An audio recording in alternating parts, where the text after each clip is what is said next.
હવે આગળ વાત કરીએ તો ગુજરાતમાંથી પસાર થતી નર્મદા નદીનું ધાર્મિક મહત્વ અનેરું છે। ગંગા નદી જેટલું જ મહત્વ ધરાવતી આ નર્મદા નદીની ગંગા દશેરા નિમિત્તે પૂજા અર્ચના અને દીવડાઓ કરવામાં આવે છે। ગુજરાતમાંથી પસાર થતી નર્મદા નદીનું ધાર્મિક મહત્વ અનેરું છે। ગંગા નદી જેટલું જ મહત્વ ધરાવતી આ નર્મદા નદીની ગંગા દશેરા નિમિત્તે પૂજા અર્ચના અને દીવડાઓ કરવામાં આવે છે। જેઠ મહિનાના શુક્લ પક્ષમાં એકમથી દસમ સુધી આ તહેવાર નર્મદા જિલ્લામાં ભારે ધામધૂમથી ઉજવણી કરવામાં આવે છે। આ દિવસોમાં શ્રદ્ધાળુઓ મોટી સંખ્યામાં દર્શનાર્થે પધારે છે। હિન્દુ ધર્મમાં ગંગા દશેરાનું ખૂબ મહત્વ રહેલું છે। શાસ્ત્રો પ્રમાણે જે દિવસે ગંગા નદી પૃથ્વી પર અવતરણ પામી હતી તે દિવસે જેઠ શુક્લ પક્ષ દસમી તિથિ હતી।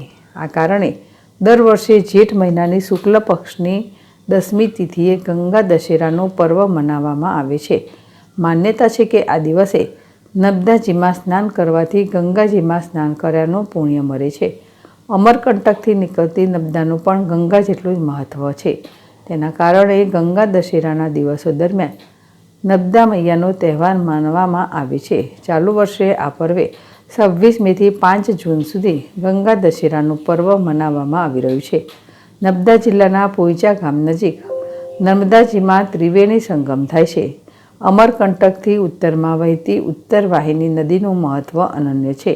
તેના કારણે કહેવાય છે કે નર્મદા નદીના દર્શન માત્રથી જીવન ધન્ય થાય છે અને પુણ્ય પ્રાપ્ત થાય છે। આ જેઠ શુક્લ મહિનાની દસમી તિથિ દરમિયાન ભારે મોટી સંખ્યામાં ભક્તો આવીને ગંગા દશેરાની ઉજવણીમાં ભાગ લેશે।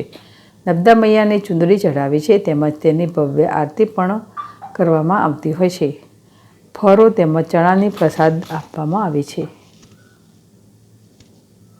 જય નર્મદા મૈયા। અમે બધા અહીંયા ગંગા દશેરાના દિવસે 10 દિવસનો એક બહુ મોટો પ્રોગ્રામ હોય છે અને માતા ગંગા જેવું જ અહીંયા નર્મદા મૈયાને પણ પૂજવામાં આવે છે અને બધા અહીં નહાવાનો લાવો લે છે અને માં નર્મદા પવિત્ર નદી છે અને બધા અહીંયા દર્શન કરવા આવે છે અને નહાવા પણ આવે છે। દર વર્ષે જેઠ મહિનામાં એકમથી દસમ સુધી માં નર્મદાનો અહીંયા ગંગાજીમાં વાસ હોય છે અને અહીંયા બધા ગંગા અને નર્મદા ભેગા થાય છે। અમે માના દર્શન કરીને ધન્યતા અનુભવીએ છીએ। મુક્તા કાપડિયા।